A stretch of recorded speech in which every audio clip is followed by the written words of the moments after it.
दो तरह के भक्त हैं,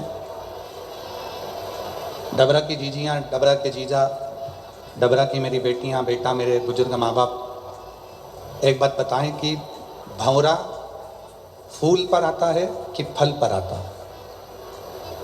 जम के बोलो जरा। भंवरा यदि उड़कर आएगा तो वो फूल के पास आता है कि फल के पास आता है? भंवरा हमेशा फूल के पास आता है, उसे फल से कोई मतलब नहीं है। क्यों? क्योंकि फूल सुगंध देता है, फूल रस देता है। भंवरा फूल के पास आता है और कीड़े फल के पास आते हैं। शिव महापुराण की कथा में शिव जी पार्वती जी से काशी में दो भक्तों की बात कर रहे हैं,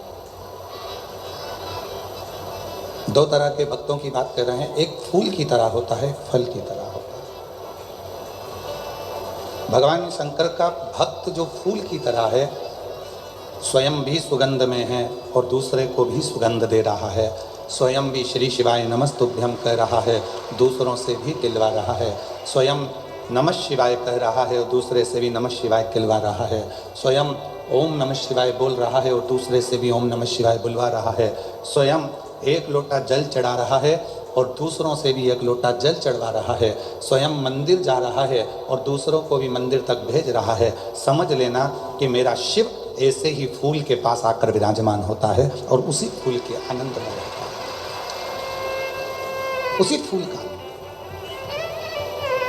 और जितनी मेरी डबरा की जीजियाँ बैठी हैं, जितने मेरे डबरावासी जीजा जी बैठे हैं, जितनी मेरी बेटियाँ, बेटा, मेरे बुजुर्ग माँ बाप जितने बैठे हैं, आपकी शिव भक्ति बता रहे हैं। अभी आदरणीय मंत्री जी कह रहे थे कि इतना भगवान शिव के भक्तों का सैलाब है।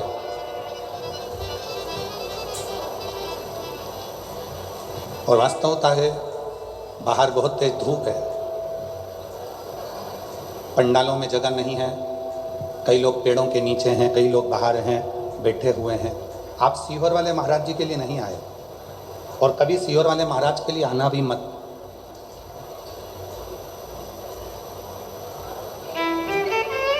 आप किसके लिए आए? उस देव अधिदेव महादेव के लिए, अपना घर परिवार छोड़कर 3 घंटे के लिए शिव की कथा का रस्तत्व ग्रहण करने के लिए। श्री शिवाय नमस्तुभ्यं, श्री शिवाय नमस्तुभ्यं। भगवान शंकर की विरल भक्ति को पाने के लिए, भगवान शंकर की भक्ति को ग्रहण करने के लिए, भगवान शिव के नाम को लेने के लिए।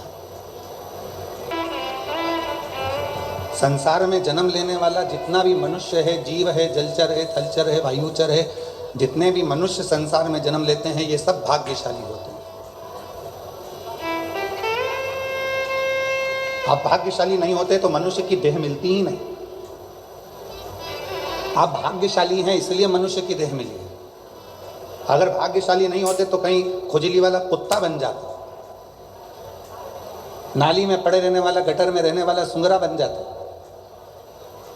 यदि भाग्यशाली नहीं होते तो माथे का जू बन जाते और कोई भी निकाल के अंगूठे पर रख के निपटा देता, छिपकली बन जाते, कीट पतंगा बन जाते। भगवान शिव जी को धन्यवाद दिया करो कि हमें भाग्यशाली बनाया, इसलिए हमें मनुष्य का देह देकर पैदा किया। पर भाग्यशाली से भी बड़ा भाग्यशाली होता है, उसको कहते हैं सौभाग्यशाली। आप मनुष्य बनकर पैदा हो गए, भाग्यशाली हो। पर यदि आप शंकर जी के मंदिर में जाकर 1 लोटा जल रोज चढ़ा रहे हो तो समझ लेना आप सौभाग्यशाली हो। आप शिव जी के आनंदमय सुख में रहे, ये सौभाग्यशालीता है। जो भगवान शिव की अविरल भक्ति आपके हृदय में निवास करिए।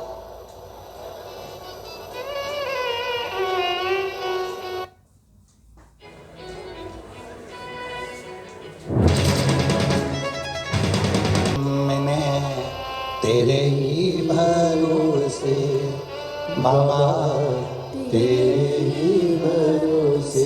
फिर निवेदन करूंगा मेरी डबरा की दीदियों से, जीजियों से, जीजाओं से, बेटियों से, बेटाओं से, हमारे साथ में आपको भी बोलना है। आपकी आवाज़ हम तक आना चाहिए, लगना चाहिए कि बहन भाई दोनों मिलके कथा बाँच रहे। आनंद तभी आवे। और मैंने तेरे ही भरोसे बाबा, तेरे ही भरोसे। हवा बिच उड़ती जावांगी बाबा डोर तो छड़ीना में कटी जावांगी भोले मैं तेरी कदम शंभू में हवा बिच बाबा डोर छड़ीना में कटी जावांगी। हम शिव की कृपा से भाग्यशाली पैदा हो गए। हम भगवान की कृपा से मनुष्य देह मिल गया, मानव शरीर मिल गया, मानव का देह मिल गया, हम भाग्यशाली हो गए। पर भाग्य को भी सौभाग्य बनाने के लिए शिव की शरणागति जरूरी है। भगवान शंकर की शरणागति जरूरी है। 3 चीजें कही गई।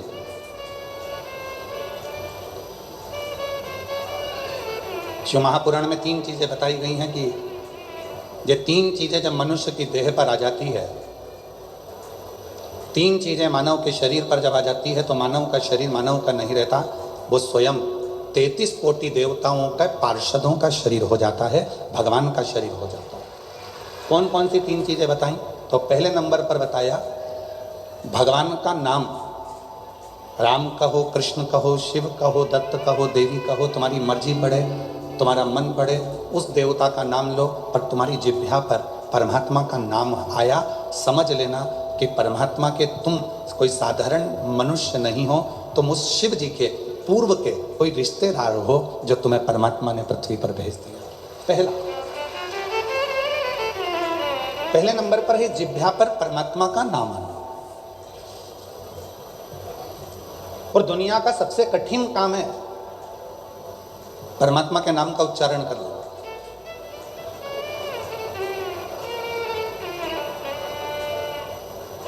आज के जमाने में माला पकड़ना सरल है,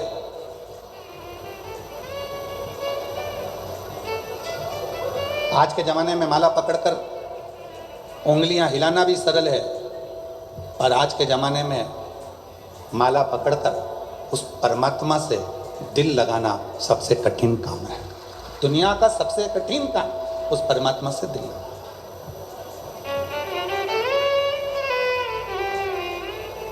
जैसे सबसे महंगा क्या है? जल्दी बोलो, सबसे महंगा क्या है? सोना महंगा, चांदी महंगा, हीरा महंगा, तांबा महंगा, पीतल महंगा, घर महंगा, जमीन महंगी, प्रॉपर्टी महंगी, जायदाद महंगी। दुनिया में सबसे ज्यादा महंगा क्या है? तो शिव महापुराण में भगवान शंकर नंदी से कहते हैं दुनिया में सबसे ज्यादा महंगा है भरोसा। वो दुनिया का सबसे महंगी चीज है, भरोसा।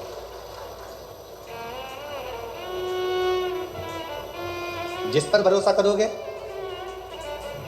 वो एक ना एक दिन तुम्हारे भरोसे को तोड़ देगा। जिस पे तुम्हें विश्वास है, अरे कैसी बात करता है, वो ऐसा कर ही नहीं सकता, नहीं वो तो मैंने खुद हाथ पकड़कर उसको चलना सिखाया, वो कभी मेरे लिए ऐसा बोल ही नहीं सकता। पर जब कानों में कोई रिकॉर्डिंग आ जाती है तो मन में आता है कि मैंने इस पे इतना भरोसा करा था और इसने मेरे भरोसे को तोड़ दिया। सोना सस्ता है, चांदी सस्ती है, तांबा सस्ता है, पीतल सस्ता है, जमीन सस्ती है, जायदाद सस्ती है, रिश्ते सस्ते हैं, पर सबसे ज्यादा महंगा है तो दुनिया में भरोसा महंगा है। और वो भरोसा इतना महंगा है कि हर किसी पर करा नहीं जा सकता। उस भरोसे को बस कर सकते हो तो अपने आप पर करो। फिर निवेदन ने कल कहा था अपने आप पर, अपने बाप पर और अपने देव अधिदेव महादेव पर इतना भरोसा करना कि ये मुझे पार लगा सकता। लोग आज के ज़माने में बड़े आडंबर में फंस रहे हैं। कोई कहता है उसने मेरी दुकान बंद कर दी, कोई कहता है उसने मेरे ऊपर टोना कर दिया, कोई कहता है उसने मेरे ऊपर ऐसा कर दिया। शिव महापुराण की कथा में भृंगी का चरित्र कहता है, शंकर भगवान भृंगी से कहते हैं, भृंगी सुन, जो शिव के शिवालय तक जाता है, एक लोटा जल जो शिवालय में जाकर समर्पित करता है और उसके चढ़े हुए जल को जो अपने दरवाजे पर लाकर प्रोक्षण करता है, उसके घर पर कभी दुनिया का कोई ना टोना हो सकता है, ना टोटका हो सकता है, ना कोई गलत कार्य हो सकता है। हुआ उस मंथन में सबसे पहले निकला विष।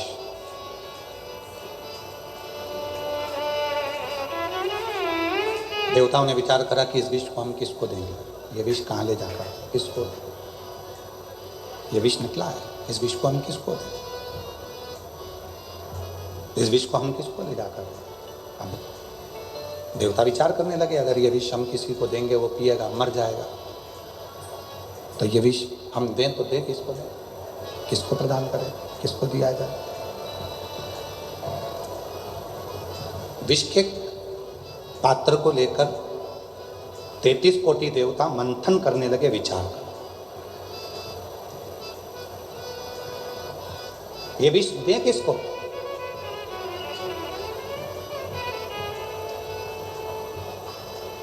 आप लोगों में से बहुत सारे लोग ऐसे बैठे हैं जो चाहते हैं कि हमारे जीवन में हमें अमृत प्राप्त हो, विष नहीं चाहिए। कौन ऐसा व्यक्ति होगा जो जिंदगी में परमात्मा के दरवाजे पर जाकर भगवान देवाधिदेव महादेव से कहता होगा कि मुझे दुख दे दो, मुझे तकलीफ दे दो, मुझे कष्ट दे दो? कोई नहीं होता। फिर भी हमारे पूर्व के कर्म के अनुसार हमें वो दुख मिलता ही है। हमारे पूर्व के कष्ट, पूर्व का हमारा जो किया गया कर्म है उसके अनुसार हमें दुख प्राप्त होता ही है। इसलिए शिव पुराण बार बार कहती है, मत बुरे कर्म कर बंदे वरना पछताएगा, भगवान की आंखों से तू बच नहीं पाएगा, तू बच नहीं पाएगा। अरे ओ अज्ञानी मत कर नादानी, ओ अज्ञानी मत कर। अपने कर्म का भोग अपने को भोगना है। सुख मांगोगे तो भी तुम्हें दुख मिल रहा है, हमारे पूर्व का कर्म है। अच्छा मांगा तो भी दुख मिल रहा है, हमारे पूर्व का कर्म। फिर किसी ने पूछा कि हमारे पूर्व के किए हुए कर्म को हम कहां पर जाकर काटें। जैसे गेहूं को चक्की पर ले जाना पड़ता है, वहां पिसा जाता है। बाल कटाना है तो नाई की दुकान पर जाना पड़ता है, बाल कट जाते हैं। उसी तरह अपने कर्म को काटने के लिए जो शिव महापुराण की कथा में जाकर बैठता है, उसका पूर्व का किया गया कर्म कट जाता है। बिंदु तक जब हम पहुंच जाएं, जब अंतिम क्षण तक हम पहुंच जाएं, तो वो बिंदु, वो क्षण, वो पल, वो घड़ी, वो क्षण हमारा शिवमय होना चाहिए। आप कहेंगे कि चित्तवृत्ति को शंकर तक ले जाना भी कठिन पड़ता है। कल की कथा में कहा था, अगर आप आस्था चैनल के माध्यम से कथा सुन रहे हैं, फेसबुक यूट्यूब पर कथा सुन रहे हैं, या जहां बैठकर भगवान शंकर की शिव महापुराण की कथा को श्रवण कर रहे हो, ये कोई दूसरा सुनने वाला नहीं, स्वयं शंभु ही है। दूसरा कोई वाचने वाला नहीं होता, शंकर ही कथा वाचते हैं। पुराना इतिहास उठाकर देख लीजिए, सारी पुराणों को पढ़कर देख लीजिए, सारी पुराणों में हर चीज में आपको एक बात जरूर मिलेगी कि कथा का विस्तार अगर किसी ने करा, कथा तत्व को जनमानस में श्रोताओं के मध्य में अगर कोई लेकर आए तो वो शंकर लेकर आए। शिव के सिवा कोई नहीं हो सकता। Sherlock Holmes is very... What's the word? Bothersome. भी हैं तो शंकर ही हैं। शिव करुणा सागर है, शिव कृपा सागर है। कि बचपन खेल में खोया, जवानी नींद भर सोया, बुढ़ापा देख कर रोया, सिराने मौत हंसती है। जब बचपन चले गया तब बचपन की याद रह जाती। क्या स्कूल का टाइम था, आराम से तैयार होकर स्कूल चले जाते थे, मम्मी टिफिन दे देती थी और बैग टांगा और बॉक्स लिया और लंच बॉक्स भोजन आदि लेकर, पानी की बोतल लेकर चल देते थे। फिर आते थे आराम से, तब माँ कपड़े उतार देती थी, दूसरे कपड़े पहना देती थी।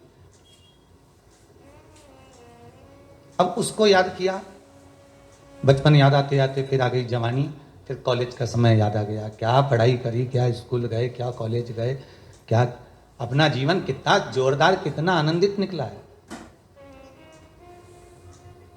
फिर वो कहीं मित्रों का मिलना,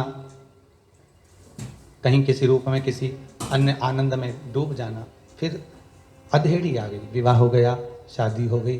थोड़ा सा चाहे जिस कन्या के साथ विवाह हुआ, जिस व्यक्ति का, जिस पुरुष का, जिस बच्ची के साथ विवाह हुआ, बच्ची पर भी गृहस्थी का बोझ आ गया और आप पर भी गृहस्थी का बोझ आ गया। अब आप यहां से टर्न कर रहे हैं, अब आप यहां से टर्न ले रहे हो कि अभी तक आप जिए थे अपने लिए, बचपन जिया आपने अपने लिए, जवानी जी आपने अपने लिए, अधेड़ी आई और अधेड़ी भी थोड़ी जी आपने आपके लिए, और जब कोई गोदी में लाल आ गए, संतान आ गई, बेटा बेटी हो गए, अब आप अपने लिए जीना छोड़ दिए। जिस दिन बच्चे ने जन्म लिया उसी दिन जब नाम तुमने रखा, उसका रखने के बाद बैंक में, बीमे में, कहीं ना कहीं खाता खुलवा दिया, या कोई सामग्री अगर आ रही है, कोई सामग्री अगर मिल रही है, तो उस सामग्री को भी आप पेटी में रखते जा रहे हो कि इसके काम आएगी, इसका गुल्लक बना दिए, इसके लिए गुल्लक में थोड़ा सा धन डाल दिया जाए, इसके गुल्लक में थोड़ा सा पैसा डाल दिया जाए। अब वो आप अपने लिए नहीं जी रहे हो, अब आप दूसरे के लिए जीना प्रारंभ कर दिए।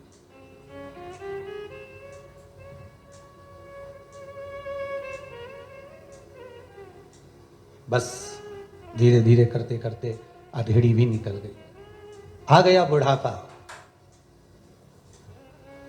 और अगर बुढ़ापे में सीखना है तो सबसे सुंदर सीख लीजिए गिद्धरा जटायु से। बुढ़ापे की सबसे बड़ी सीख देंगे श्री गिद्धराज जी जटायु।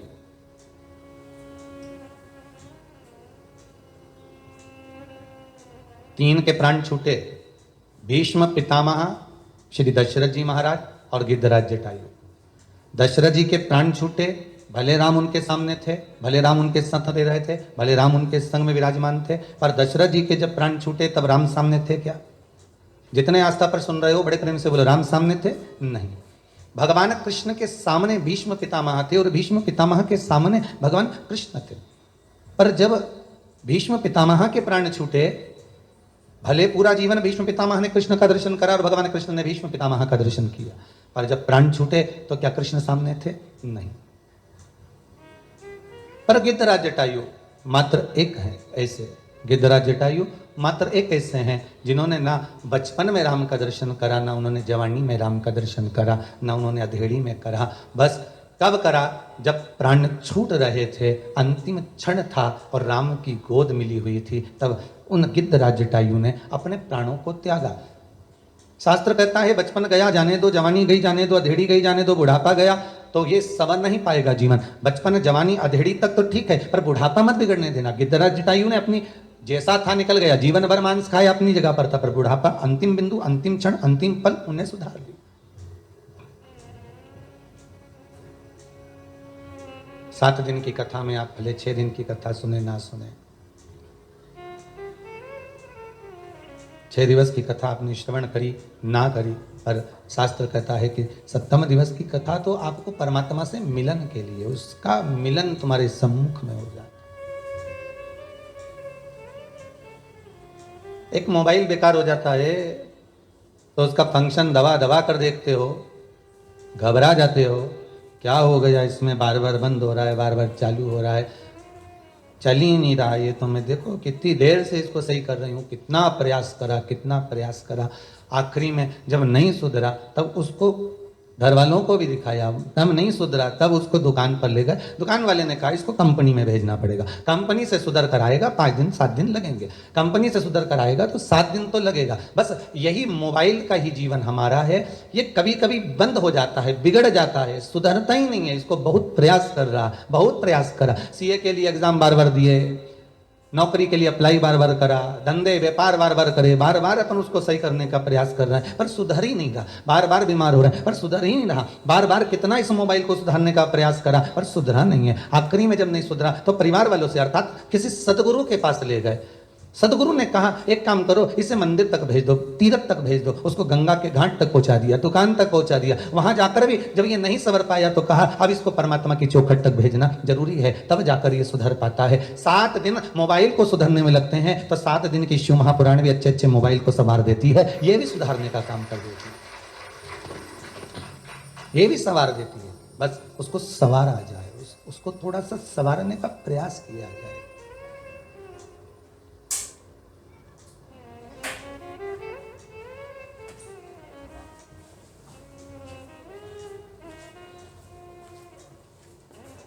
इससे प्रेम मत करो, ये बहुत सुंदर दिखता है, ये बहुत अच्छा है, इस शरीर का प्रेम नहीं होना।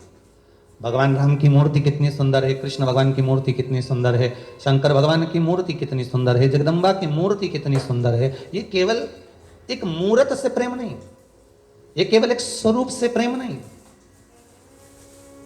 उस मूर्त के अंदर जो परमात्मा छुपा हुआ है, उस मूर्त के अंदर जो शिव तत्व छुपा हुआ है, हमें उसको पहचानना।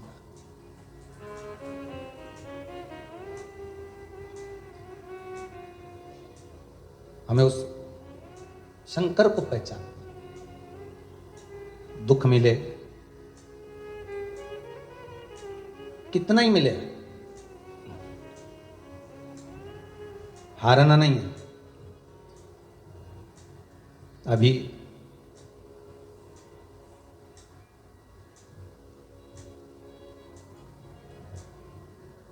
कल शाम को 6:30 पौने 7 की बात होगी। एक माता जी ने फोन कर कर कहा कि गुरुदेव को धन्यवाद दीजिएगा, मैंने मेरे बेटे को कहा था तू ओलंपिक में जा रहा है, मैंने सुना है कथा में कि तू एकांत का जो शिव मंदिर हो एकदम अकेला, जहां शंकर कहीं एकांत में हो, उस शंकर की तू आराधना कर ले एक बार।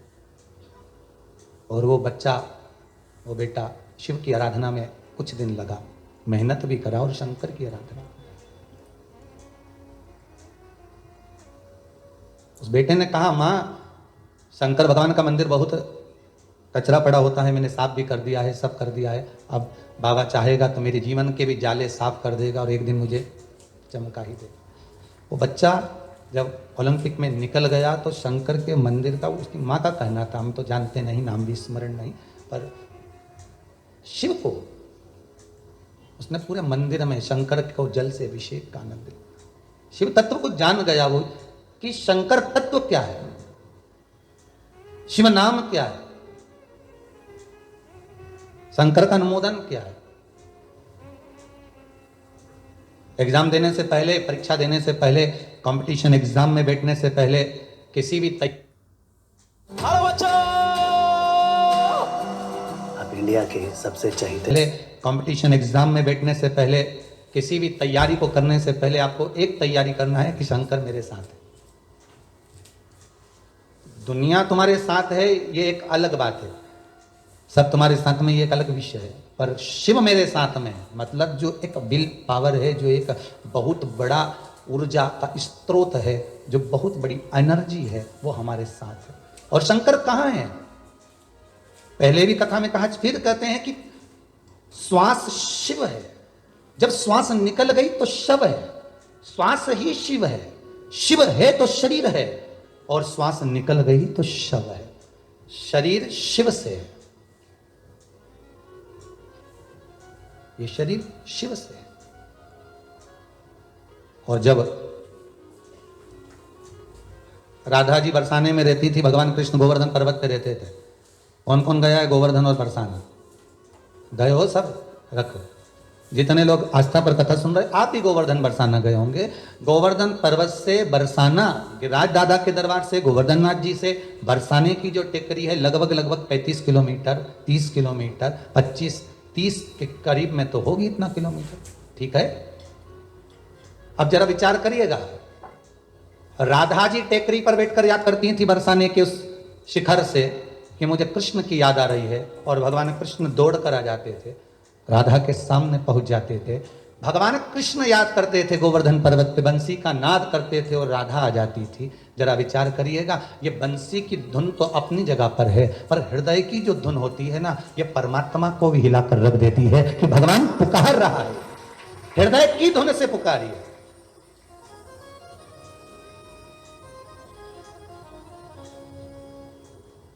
धुन से पुकारे। अरे दुनिया के लोग कहते हैं कि सांप कानों से सुनता है, एक आध बार उठा के पढ़ लेना, सुनता है कि नहीं सुनता? तो कि जब उसके कान ही नहीं होते तो फिर सुनता कहां से? तो वो महाराज वो बीन बजाए और सांप यूं यूं नाचे, अरे तो वो बीन बजाए सांप नाचे वो अलग बात है। जब बीन बजती है और उसका जो कंपन होता है, वो कंपन सर्प पृथ्वी पर रेंगता है, कंपन से पृथ्वी का गर्जना होती है, थोड़ा सा कंपन उस रज में उस स्थान पर होता है, जिससे सांप को यह महसूस होता है कि कोई पीछे से आ रहा है, कोई सामने खड़ा हुआ है। ये सर्प को कंपन होता है। जब एक केवल बीन बजा देने से सांप में कंपन हो जाता है, तो तुम्हारे मंत्र उच्चारण से, तुम्हारे नाम उच्चारण से तुम भगवान को पुकारोगे, नाम लोगे, स्मरण करोगे, जल चढ़ाओगे, बेलपत्र चढ़ाओगे, धतूरा चढ़ाओगे, शंकर को काली तिल, काली मिर्च आदि आदि वस्तुएं आप समर्पित करोगे, तो क्या उसके भीतर कंपन उत्पन्न नहीं होगा? मात्र कंपनता दे जाती या कौन की हो सकती?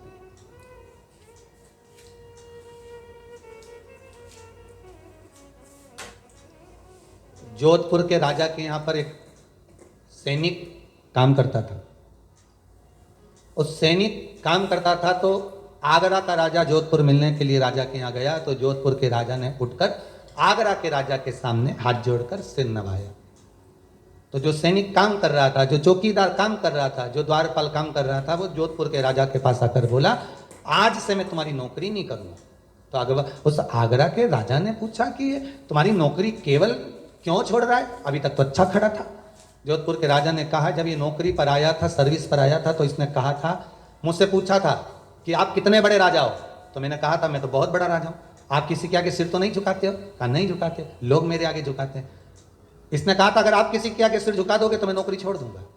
इसलिए जोधपुर का राजा करा है तो इसने मेरी नौकरी छोड़ दी।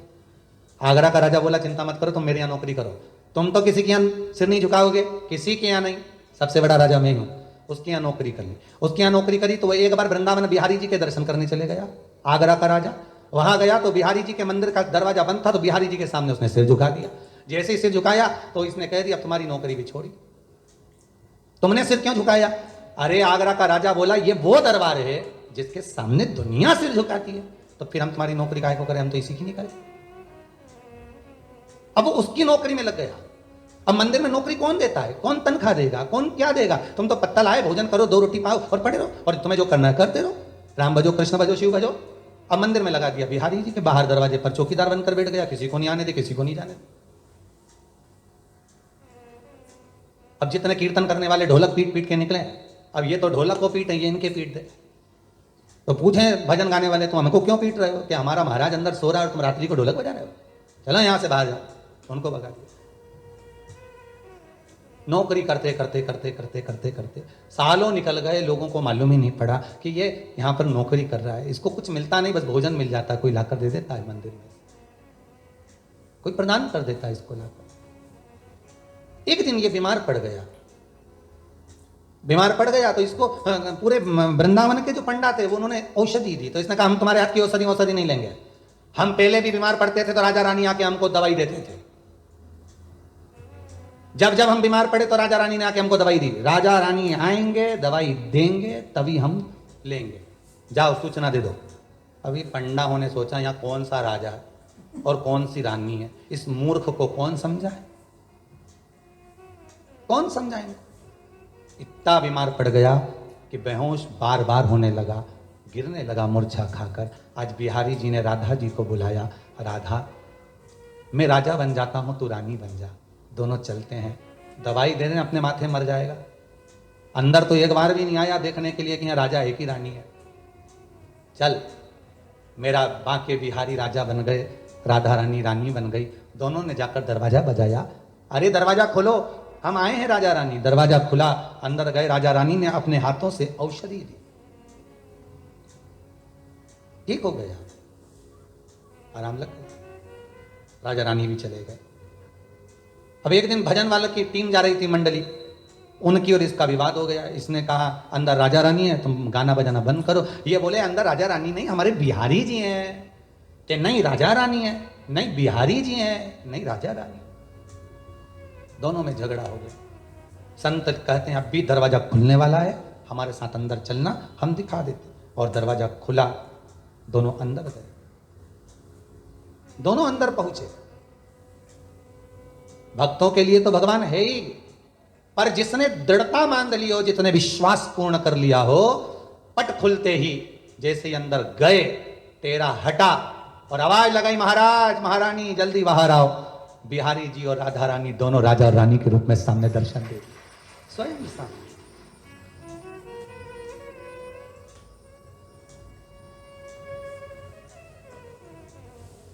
विश्वास पूर्ण होगा तो क्यों ना भगवान मिलेगा, भले कुछ ना मिले पर मेरे बोले तेरी नौकरी सबसे बढ़िया है सबसे खरी, तेरे दरवाजे की चाकरी सबसे बढ़िया है सबसे खरी। मेरी किस्मत का जब गुल खिला तब जा कर के ये दर मिला, मेरी किस्मत का जब गुल खिला तब जा कर के ये दर मिला, मिल गई मुझको चौखट तेरी से खरी। अब उसकी शरणागति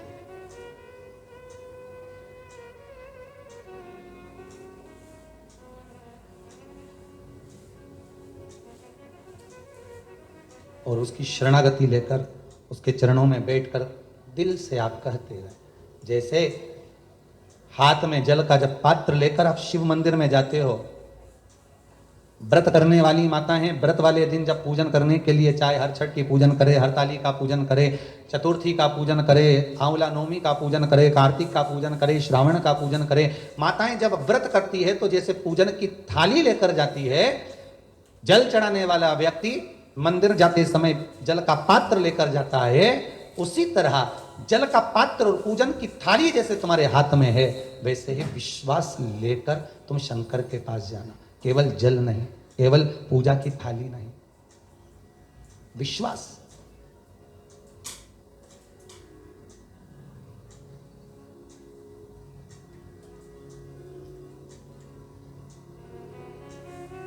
पकड़ लो हाथ त्रिपुरारी नहीं तो डूब जाएंगे, हमारा कुछ न बिगड़ेगा तुम्हारी शान जाएगी। सीढ़ी बनाइए, शिव मिलेगा।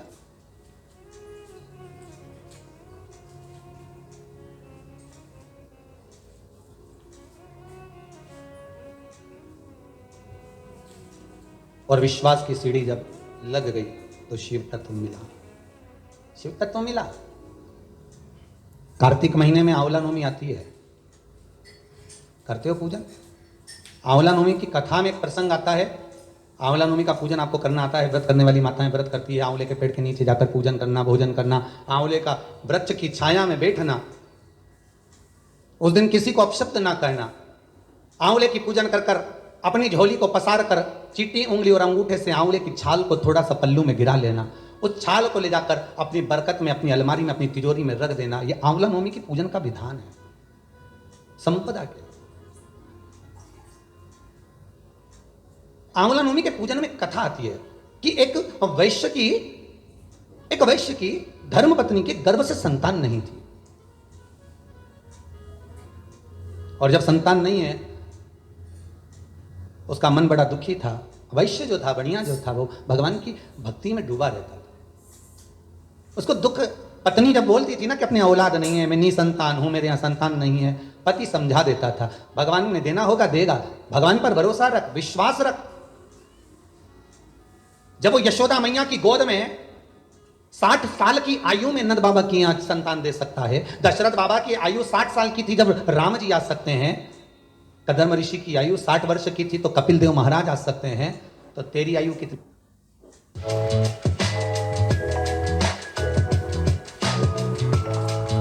संतान दे सकता है। दशरथ बाबा की आयु 60 साल की थी जब राम जी आ सकते हैं, कदम ऋषि की आयु 60 वर्ष की थी तो कपिल देव महाराज आ सकते हैं, तो तेरी आयु कितनी है?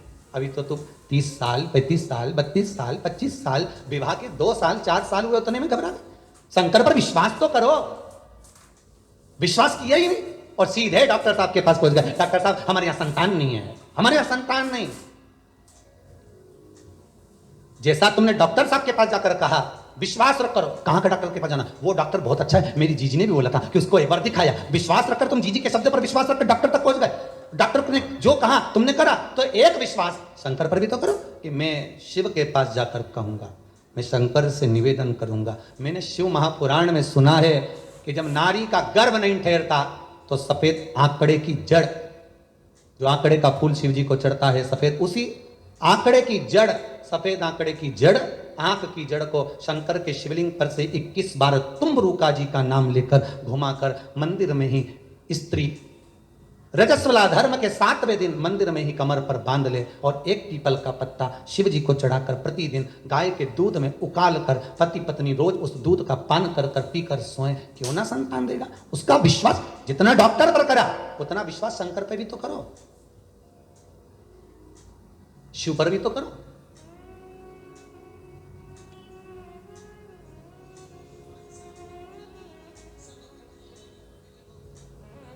और ना जाने कितनों को दे दिया साहब उसने, कितनों को दिया है।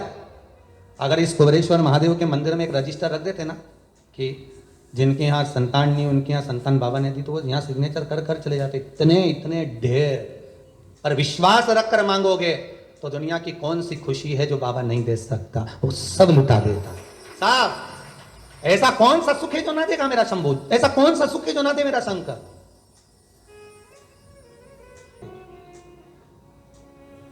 बस तूने जो मांगा मैंने दिया महाराज, मैंने तुझे प्रदान किया। वो कहते ना एक और मुसीबत ले बैठे, हे डमरूधर चलिया भोले, हम भी तुमको दिल दे बैठे हैं। डमरूधर चलिया भोले, हम भी तुमको दिल दे दम तुझको दिया ओ भोलेनाथ, दिल तुझको दिया ओ भोलेनाथ, दिल तुझको दिया ओ भोलेनाथ, दिल तुझको दिया मेरे ओ भोलेनाथ, ओ भोलेनाथ, मेरे ओ भोलेनाथ, ओ भोलेनाथ, मेरे ओ भोलेनाथ, ओ भोलेनाथ, मेरे ओ भोलेनाथ, ओ भोलेनाथ, दिल तुझको दिया ओ भोलेनाथ, दिल तुझको दिया ओ भोलेनाथ। ये क्या कर दिया ओ भोलेनाथ, ये क्या कर दिया ओ भोलेनाथ। मुझे अपना लिया ओ भोलेनाथ, मुझे अपना लिया ओ भोलेनाथ, दिल तुझको दिया ओ भोलेनाथ। भगवान को हृदय दे दो, मन दे दो। जैसे पानी का पात्र लेकर जाते हो, पूजा की थाली लेकर जाते हो, ऐसे विश्वास लेकर भगवान के पास जाओ। और बनिया वैश्य जिसकी धर्मपत्नी को संतान नहीं है, वो भगवान की भक्ति में डूबा हुआ है, भगवान के भजन में डूबा हुआ है, हृदय चित्त में डूबा हुआ है, और वो अपनी पत्नी को समझा रहा है। पत्नी से कह रहा है नहीं दिया ना भगवान ने संतान, कोई बात नहीं, काहे को टेंशन लेना, काहे को चिंता करना, क्यों कहना कि झोली मेरी तंग है, तेरे यहाँ कमी नहीं। बाबा हो सकता है कि मेरे कर्म की झोली थोड़ी सी तंग हो, मेरे कर्म की झोली हो सकता है थोड़ी तंग हो, पर तेरे यहां कोई कमी नहीं है, मैं जानता हूं। लाखों के दुखड़े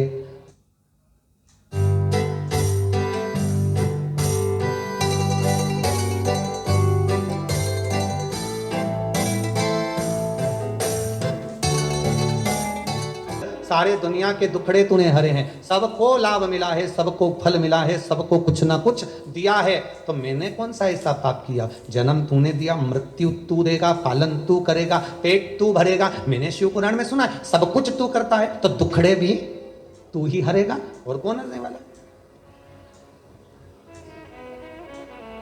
वैश्य ने अपनी पत्नी से कहा तुम चिंता मत करो, छोड़ दो उसका। अब पत्नी गई किसी जगह पर, वही बीच वाले, पत्नी गई किसी के यहाँ, जाकर पूछी है कि साहब संतान नहीं हो रही है, उसके लिए क्या करना चाहिए? तो कहीं ने कह दिया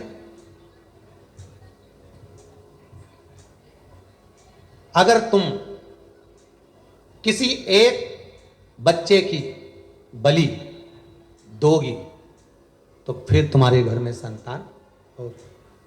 अब पत्नी ने पति को कहा मैंने पूछा है, अभी ऐसा चल रहा है, जब दुख की घड़ी आती है ना, तकलीफ आती है मनुष्य को, तो वो 10 जगह जाकर पूछते हैं। अभी तकलीफ बहुत सारी है तो 10 जगह जाएंगे, साहब पत्रिका देखो, साहब ये देखो, साहब कौन सा नक, कौन सी बीठी, कौन सा काम क्या करें, तो 10 जगह पूछोगे, 10 जगह पर जाओगे। पत्नी भी गई वैश्य की, 10 जगह पर जाकर पूछा, 2-4 जगह कह दिया कि बलि चढ़ाओ, बच्चे की बलि दो, तब तुम्हारे गोद भरेगी, तब तुम्हारी संतान होगी। उसने पति से कहा, पति ने कहा ऐसा कोई होता है कि दूसरे की बलि दो ने अपने संतान, और दूसरे के बच्चे को मारकर अपने यहाँ बच्चे लेने से मतलब क्या? छोड़ दे तू, समाप्त कर ये बात। भगवान देगा तो दे देगा, नहीं देगा तो नहीं देगा। भगवान को जो देना होगा देगा। कुछ कारण होगा, कोई तो कारण हो सकता है कि एक झोली में फूल भरे हैं, एक झोली में कांटे, और तेरे बस में कुछ भी नहीं, वो बांटने वाला बांटे। कोई कारण हो सकता है। किसी कारण से व्यक्ति को नींद नहीं आती, रिटर्न बढ़ेगा। किसी कारण से व्यक्ति को नींद नहीं आती, किसी कारण से व्यक्ति जाग जाता है कि धन का बिस्तर मिल जाए पर नींद को तरसे नींद। अरे धन का बिस्तर मिल जाए पर नींद को तरसे नींद, और कांटों पर भी सोकर आए, अरे कांटों पर भी सोकर आए, किसी के मन को चैन। अरे कोई कारण होगा, अरे कोई कारण होगा। नाग भी डस ले तो मिल जाए किसी को जीवन दान। एक्सीडेंट इतना बड़ा हुआ, बच गया, ऊपर से गिरा बच गया, पानी में डूबा बच गया, कोरोना महामारी हो गई 90% शरीर विकार तो भी बच गया। सांप भी डस ले तो मिल जाए किसी को जीवन दान, और एक चींटी के कांटे से थोड़ी सी देर का बुखार आया, निमोनिया बिगड़ी गया, निपटी गया। बताओ, कोरोना में बच गया, निमोनिया से निपटी गया। कहीं नहीं हुआ था साहब, बुखार आया था मात्र, कहीं नहीं हुआ, रात के केवल मक्का की रोटी खाई थी, वही कहीं नहीं, बस जरा सा कुछ हुआ है, जरा सा।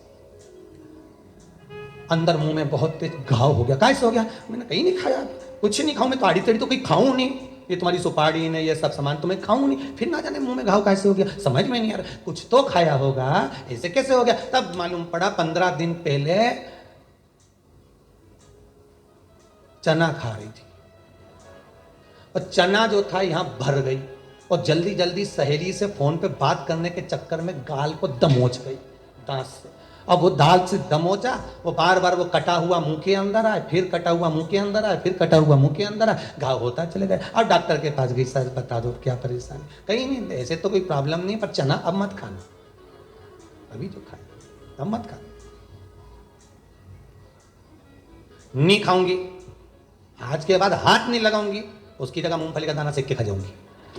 मतलब तो एक ही था।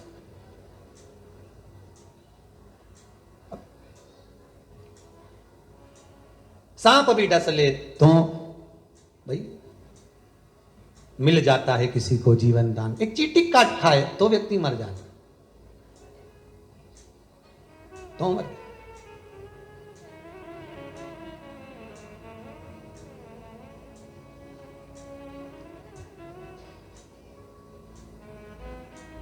एक इंदौर की घटना है, हो गए होंगे 20 साल पहले, 15-20 साल पहले की, और ज़्यादा समय ना हुआ होगा, 15 साल 10-15 साल से ज़्यादा नहीं होंगे, 10-15 साल से। एक वहाँ पर इंदौर में एक बड़ा मॉल बना था सबसे पहला, वो पलासिया से वो वहाँ जाते हैं राजवाड़ा के लिए, तो वहाँ रोड पे बड़ा इधर साइड में बना था, तो उसको क्या कहते हैं, टेजर आइलैंड वगैरह का बोलते हैं इंदौर में, जो भी बोलता, एक बड़ा मॉल बना था, अभी भी होगा वहाँ है। तो उसके सामने की घटना, वो ध्यान दीजिएगा जरा। पति कहे मैं मॉल में से सामान लेकर आया, पत्नी का शरीर थोड़ा भारी था तो वो गाड़ी में बैठी, एसी चालू, कांच लगा हुआ। अब तो इंदौर में ये गाय बैल कुछ मिलते नहीं है, उस समय पर वो कांच के अंदर बैठी अपना बढ़िया मोबाइल चला रही, पति सामान लेने गया। अब देखिए कितनी सेफ, गाड़ी के अंदर सब बढ़िया, और मालूम पड़े 2 बैल 2 नंदी लड़ता लड़ता आया, दौड़ता दौड़ता, और एक तो गाड़ी के सामने रुक गया, ने दूसरा इधर से बड़ी का माथा सींग अंदर गया, और जो गाड़ी में बैठी थी, देखिए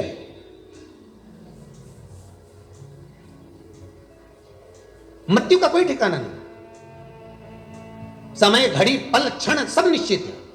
आपके अच्छे समय का भी कोई आएगा समय, घड़ी पल भगवान लिखा है, दुख टालने का भी समय भगवान लिख कर रखा है। हमारे यहां सीधी सीधी भाषा में कहते हैं घूड़े के भी दिन फिर जाते हैं। घूड़ा मतलब कचरा घर, कचरे घर के भी दिन फिर जाते हैं। जहां लोग कचरा फेंकते थे वहां पे बिल्डिंग बन जाती है, कुछ सालों बाद बिल्डिंग बन गई।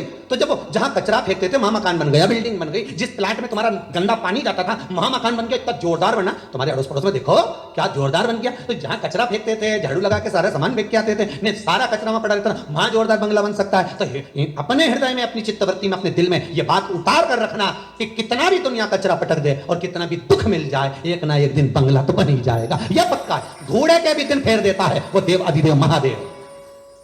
दुनिया कचरा फेंक रही है, उस प्लांट का भी दिन फिर जाता है, बंगला बन जाता है, उसकी भी कीमत बढ़ जाती है एक दिन। तो उसने तुम्हें पैदा करा है, उसने जन्म तुम्हें दिया है, माता के गर्भ से तुम पैदा हुए हो, और उस परमात्मा ने तुमको जन्म दिया है, तो क्या तुम्हें ऐसे ही छोड़ देगा? दिन तो तुम्हारे भी फेरेगा रे। हो सकता है शिव महापुराण की कथा सुन सुनकर अच्छा समय आते आते आते आते भगवान कुछ कृपा कथा तत्व की ऐसी बिठा दे जिससे तुम्हारा हाथ मेरा देव अधिदेव महादेव पकड़कर खींच कर बाहर कर दे, ले अब चल मैं तुझे छोड़कर आता हूं। कहां जाना है, कितनी सीढ़ी चढ़ना है, कितना ऊपर चढ़ना है, बस छल मत करना, बेईमानी मत करना, कपट मत करना, झूठ मत बोलना, प्रपंच मत करना। शंकर कहते हैं हाथ पकड़कर मैं छोड़कर आऊंगा और फिर निवेदन करूंगा। कुबेरेश्वर धाम की इस धरा से आप शिव पुराण की कथा सुन रहे हो, इस भूमि का प्रताप ही कुछ दूसरा है। इस भूमि से जहां से आप कथा सुन रहे हो, सारे तीर्थ गए होगे माना, सब जगह गए होगे माना, पर बाबा जब ये लॉकडाउन हटा दे, इस भूमि पर अभी शिव नहीं बैठा, पर यहाँ का जो हृदय का सुख होगा वो शंकर ही दे सकता है। आपकी कामना वही पूर्ण कर सकता है। इस भूमि पर आने के बाद छल नहीं, कपट नहीं, बेईमानी नहीं, प्रपंच नहीं और झूठ नहीं, इस भूमि से जो मिलेगा वो आपका जीवन सार्थक कर सकता है। 15 रुपए का नारियल लेके जाऊंगी, गणेश जी प्रसन्न हो जाएगा। नारियल की जगह दिल तो ले जा।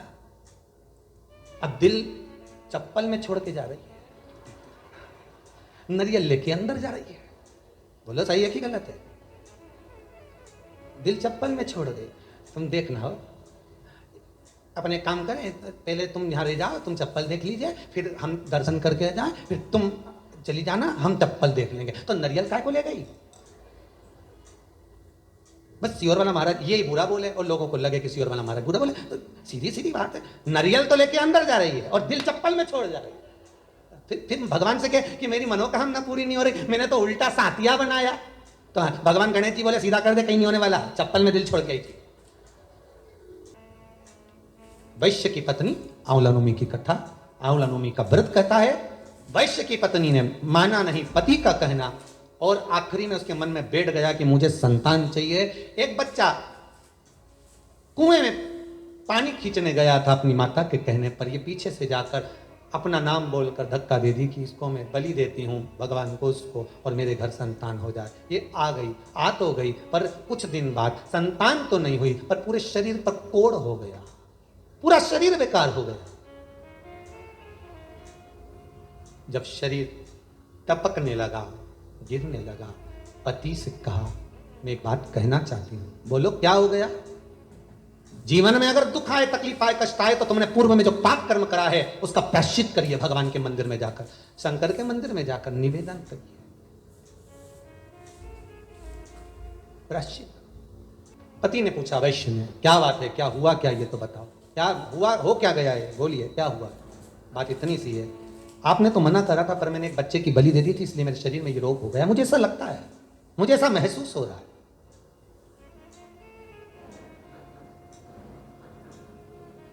वैश्य ने कहा तूने मुझे पहले बताया नहीं, झूठ बोल रहे हो, छल कर रहे हो, प्रपंच कर रहे हो, कोई बात छुपा रहे हो, उसमें किसी की हानि नहीं, हानि अपनी है कि तुम अपनी जिंदगी में अपने पांव पर कुल्हाड़ी मार रहे हो, किसी दूसरे का कुछ नहीं होगा। पांव अपना काट रहे हो, कुल्हाड़ी अपने ऊपर मार रहे हो, जिंदगी पर मार रहे हो, बर्बादी के कदम तुम बढ़ा रहे हो, बिगड़ेगा कुछ नहीं।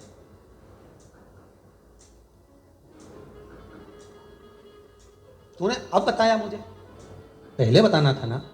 जब व्यक्ति को दुख आता है ना तब कहता मैंने छुपाया था, मैंने झूठ बोला था, मैंने वो छल करा था, मैं छुपा कर बैठा था, तब कहता है जब दुख आता है तब। वैश्य ने कहा ये बात मुझे पहले कहती तो मैं प्रायश्चित करवा देते। झूठ, छल, कपट, बेईमानी, प्रपंच की बात पहले ही प्रस्तुत कर दो, सब ऐसा हो रहा है, सब ऐसा चल रहा है, तो कुछ निर्णय निकल सकता है, भगवान माफ कर सकता है।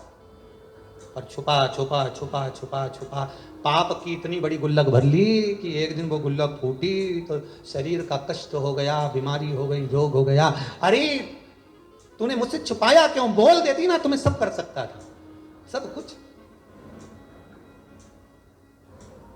कर सकता, तूने छुपाया क्यों।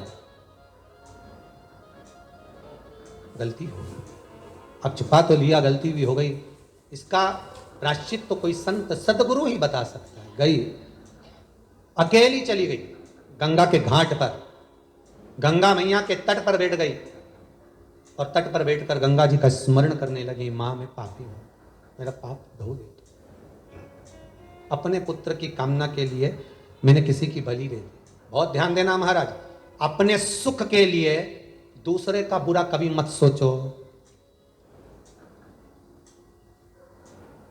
मैं इसको मूर्ख बना दूंगा, 2-4 लाख ले लूंगा, थोड़ा सा पैसा हाथ में आया छू, आपने उसको मूर्ख बना दिया, आपने उसको बेवकूफ बना दिया।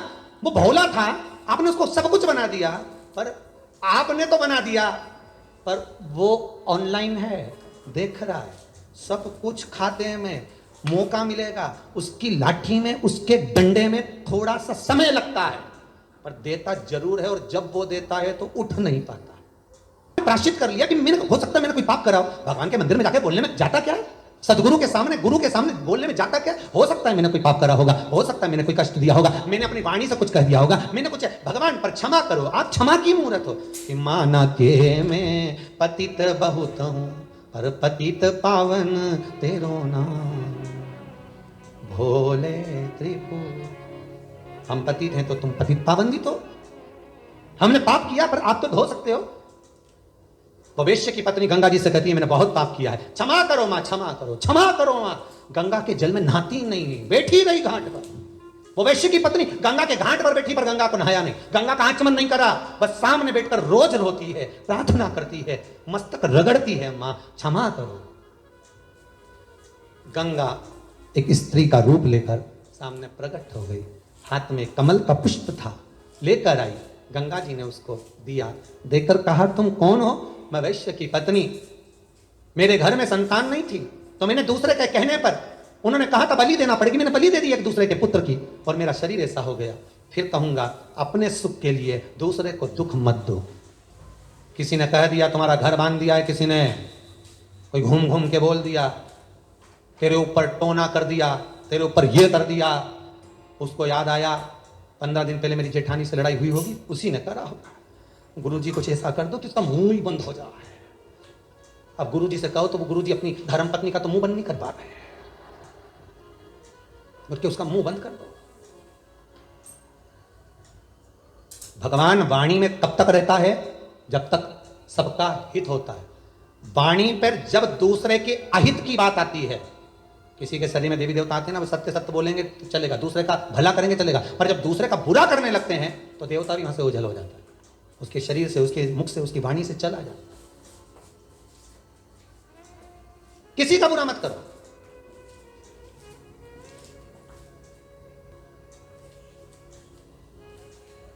वो एक कथा है ना, शंकर जी के मंदिर में चोरी करने गया ना, उसको एक घंटा मिल गया, घंटा लेकर आया और भगवान ने कहा तू जितना मांगेगा इससे दुगना तेरे पड़ोसी के यहां जाएगा। तो उसने घंटे को उठाकर तिजोरी में रख दिया, मांगा ही नहीं, क्योंकि मैं मांगू और पड़ोसी का भला हो तो मैं क्या को मांगू। भूखा मरने लगा तब पत्नी ने कहा घंटा देवता के निकाल लो, तो अगरबत्ती लगाओ, मांग लो। उन्होंने घंटा देवता के निकाल के 2 अगरबत्ती लगाकर कहा प्रैक्टिकल करके देखो, हमारे घर में 2 तरह का भोजन आ जाए, पड़ोसी के यहाँ 4 तरह का रखा था। इसने कहा बिल्कुल मत मांगना, ज्यादा जा गया है। पत्नी बोली तुम्हारे ऐसे रहने से तो भूखे मर जाऊंगी, तुम चिंता मत करो, आज मैं मांगती हूँ घंटा देवता हमारे घर में 1 कुआं खुद जाए, पड़ोसी के घर में 2 खुद गए बेचारे के घर। हे घंटा देवता हम दोनों पति पत्नी की 1-1 निपट जाए। अब इनकी तो 1 गई, बापड़ा उनकी 2 ही चली गई और कुआं में डूब भी गए। क्यों बुरा चाहें हम किसी को? भगवान से प्रार्थना करो, अगर देना है परमात्मा हमारी किस्मत में जितना लिखा है, हमारे भाग्य में जितना लगा है, जितना मेरी किस्मत में और भाग्य में लिखा है उतना मेरा अपना देना, मुझे दूसरे का नहीं चाहिए। ऐसा कि मेरा भी परिवार देख लेना, 8 लोगों का है, 10 लोगों का, 4 लोगों का, 6 लोगों का, उनकी भी कुछ तमन्ना है, उनकी भी कुछ इच्छा है, वो पूरी करूं। एक बार उन्होंने भी मन में सोचा था किसी महापुराण की कथा करवाऊं, तो मुझे जब देव ना बाबा तो इतना जरूर देना कि शंकर की कथा करवा लूं, सबकी इच्छा पूरी करूं, ऐसी कृपा कर देना। क्योंकि दास तेरा हूं, भगत तेरा हूं, तेरे इतने करीब रहने के बाद भी मुझे कुछ नहीं मिले तो मतलब क्या? तेरी कृपा चाहिए।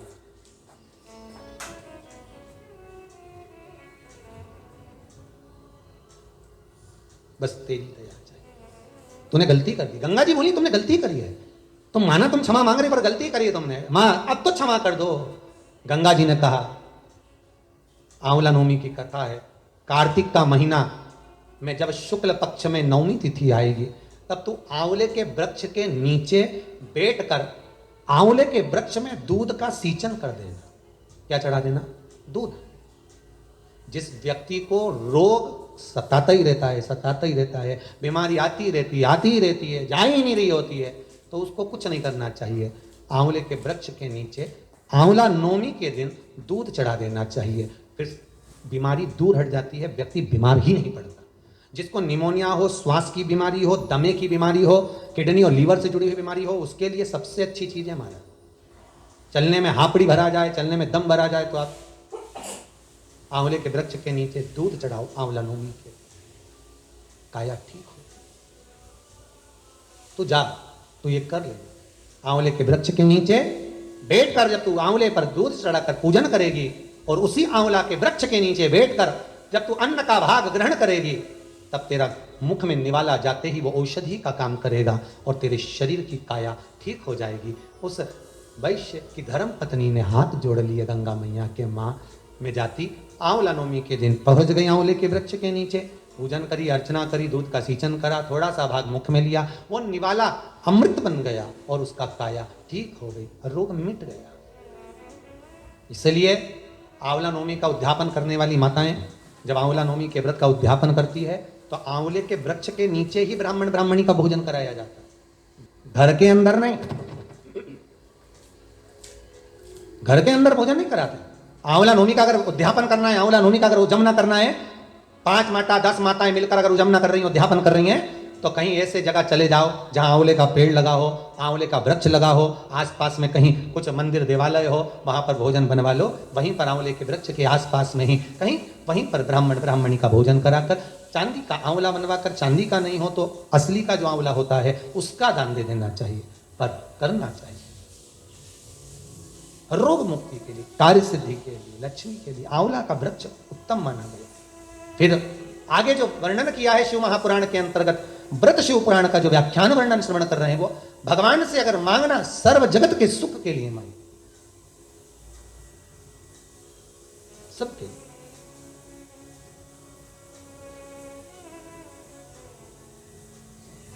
और जब सर्व जगत के हित के लिए मांगोगे तो जीवन का सुख मिलेगा।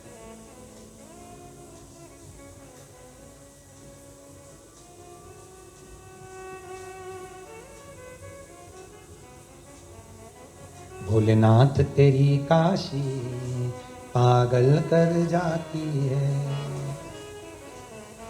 मुस्कान तेरी मीठी घायल कर जाती है, भोले तेरी काशी पागल कर जाती है, मुस्कान तेरी मीठी घायल कर नाथई शंभुनाथई एकादश।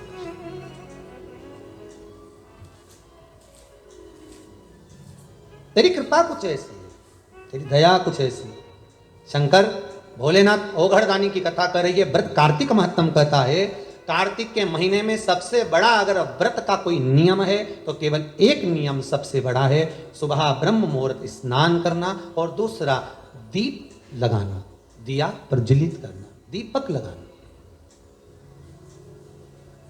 दीप दान से बड़ा कार्तिक के महीने में कोई दान का वर्णन नहीं है जितना दीप दान का वर्णन कार्तिक महीने।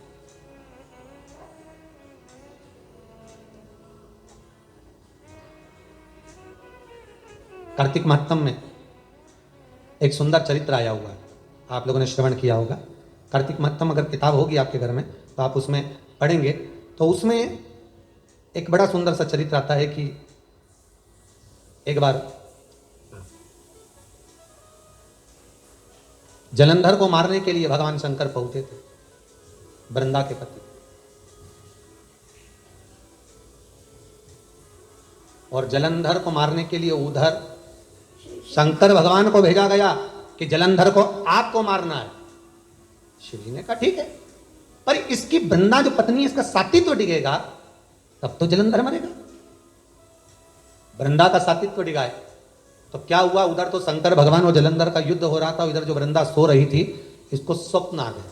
और स्वप्न में क्या देखा वृंदा ने कि मेरे पति के शरीर पर तेल मला हुआ है बहुत सारा, मेरे पति के शरीर पर बहुत सारा तेल लगा हुआ है और वो भैंसे पर बैठकर जा रहा है।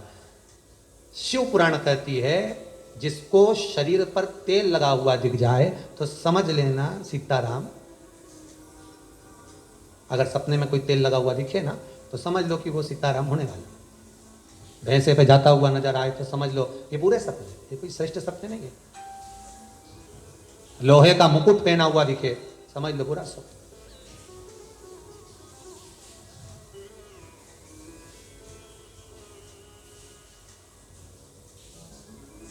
वो बुरा समय आना, उसका कुछ क्रम दिख रहा। अब इसको स्वप्न दिखा वृंदा को और वृंदा उठ गई, उठकर छत पर गई, बगीचे में गई, बाग में गई। मैंने कैसा स्वप्न देख लिया अपने पति के लिए। घबरा गई वृंदा, दौड़ी, बगीचे से दूसरे बगीचे में पहुंची, दूसरे बगीचे से वन में पहुंची, वन से दूसरे वन में पहुंची। कोई गुरु मिल जाए मुझको, मैं उससे पूछ लूं। एक मुनि बैठे थे, वहां पहुंच गए। जब मुनि के पास में पहुंच रही थी तो पीछे से दो राक्षस इसके पीछे पड़ गए, वृंदा के पीछे दो असुर पड़ गए, दो राक्षस इस वृंदा के पीछे पीछे। वृंदा घबरा कर मुनि के पास पहुंची। गुरुदेव गुरुदेव गुरुदेव उठिए। गुरुजी ने पूछा क्या हुआ, क्या कौन हो तुम? मैं वृंदा, जलंधर की पत्नी। ओहो, धर्म पत्नी जलंधर की थी, क्या हो गया, क्यों चिल्ला रही हो, हुआ क्या ये तो बताओ। मैंने स्वप्न देखा था मेरे पति के शरीर पर तेल लगा हुआ है, मेरा पति भैंसे पर बैठा हुआ है, मुझे लगता है मेरा पति जरूर कुछ दिक्कत में है। स्वामी आप अंतर्यामी हो, मेरे पीछे दो राक्षस आ रहे हैं, दो असुर आ रहे हैं। असुर आ रहे हैं? हाँ। मुनि ने हाथ में जल लिया, जहां से असुर आ रहे थे वहां फेंक दिया। फेंका तो वो दोनों असुर, दोनों राक्षस तो चले गए। वृंदा चरणों में पड़कर रोने लगी, नाथ आप जब इन राक्षसों को मार सकते हो तो मेरे पति का दर्शन करा दो, मेरा पति कैसा है बता दो। मुनि ने कहा तुम्हारा पति मर चुका है, वृंदा देवी तुम्हारा पति मर चुका है, उसके प्राण छूट चुके हैं। अगर मेरा पति मर गया है तो उसका शीश का दर्शन कराओ मुझे, आप मुनि हो। मुनि ने हाथ में जल लेकर छोड़ा, दो बंदर आ गए, दो बानर आए। बानरों से कहा जाओ इस स्त्री के पति का शीश लेकर आओ। वृंदा के पति जलंधर का शीश लेकर आए, शीश लाकर पटका वृंदा के सामने। वृंदा फूट फूट कर रोने लगी, मुनिवार मुनिवार मुनिवार, अये संत, अये गुरुदेव, अये मुनिवार, कृपा कर दो नाथ, दया कर दो, क्या हुआ, अब क्या चाहती है तू? मेरा पति मर गया है, इसको जीवित कर दो। जब आप राक्षस मार सकते हो, मेरे पति का शीश ला सकते हो, तो धड़ भी मंगवाओ और उसको जीवित करो। मुनि ने मंगवा लिया धड़, जल छोड़कर जलंधर को क्या कर दिया, जीवित कर दिया। जीवित हो गए जलंधर। जलंधर के साथ में वृंदा रहने लगी।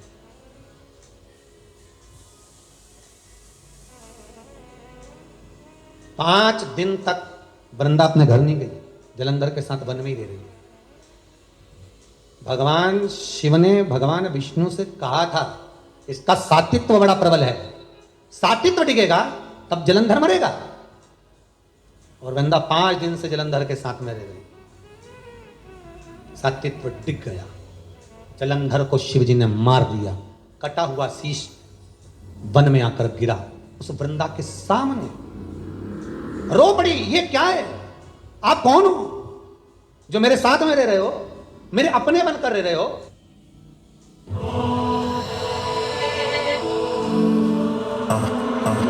ये क्या है, आप कौन हो जो मेरे साथ में रह रहे हो, मेरे अपने बनकर रह रहे हो। अभी कथा में कहा था दुख आता है ये दिखाने के लिए आता है कि अपनों में कितने गैर हैं और गैर में कितने अपने, ये दिखाने के लिए आता है। विष्णु ने अपना असली स्वरूप दिखाया। मैं मतलब मुनि भी आप बने थे, छल भी आप नहीं करा, वो राक्षस भी आपके थे, बंदर भी आपके थे। वृंदा की आंख में आंसू भर गए। नाथ नारायण बड़ी गजब कृपा करी है आपने मेरे ऊपर, मेरा सात्वित्व डिगाकर मेरे पति के प्राणों को हर लिया। मैं श्राप देती हूं नाथ, जैसे आपने मेरे साथ चलकर आप मृत्यु लोक में जब जाओगे, राम बनकर प्रकट होगे, तब सीता भी चली जाएगी। बंदर ने मेरे पति का शीश ला कर दिया है, सूचना भी बंदर ही ला कर देगा आपको।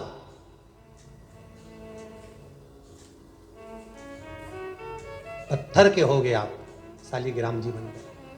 कार्तिक महत्तम की कथा कहती है, शालिग्राम भगवान के सामने, तुलसी जी के क्यारे के सामने, शिव मंदिर के सामने, नारायण मंदिर के सामने, रामकृष्ण मंदिर के सामने, नदी, तालाब, सरोवर, कुंड, बावड़ी, कुआं के पास में, तीर्थ में कार्तिक महीने में जब दीप का दान किया जाता है, दिया जलाया जाता है, तो व्यक्ति कितना भी पाप कर्म करा होता है, सारे पाप से मुक्त होकर भगवान के धाम की ओर अग्रसर हो जाता है। कार्तिक का व्रत कैसे करना चाहिए, तो शास्त्र कहता है चाहे आप फलहार से करो, चाहे आप भोजन से करो, जो आपकी चित्तवृत्ति, आपका शरीर बन जाए उसके अनुसार करना। पर सबसे प्रबल नियम है आपका दीप का दान। सबसे का उद्यापन घर के अंदर ही भगवान का सुंदर पूजन व्रत करते हुए यज्ञ आदि विद्वान ब्राह्मण को बुलाकर कराकर दक्षिणादि वस्त्र आदि देकर विदा करें, भोजन कराएं, इस तरह से करें। आगे जो शिव महापुराण में 12 ज्योतिर्लिंग का चरित्र कहा गया है उसका स्मरण करते हैं। भगवान शिव औघड़दानी, त्रिकालदर्शी, कैलाशी, अविनाशी, भूत भावन भूतेश्वर, मेरे करुणा सागर शंकर का सुंदर विराजमान हुए हैं। पहले चंद्र को काया का रोग हुआ और उस काया के रोग से चंद्र को भगवान शिव ने श्रेष्ठ कराया, भगवान सोमेश्वर महादेव बने। मल्लिकार्जुन, भगवान शंकर और पार्वती अपने पुत्र कार्तिकेय जी को मनाने के लिए पहुंचे।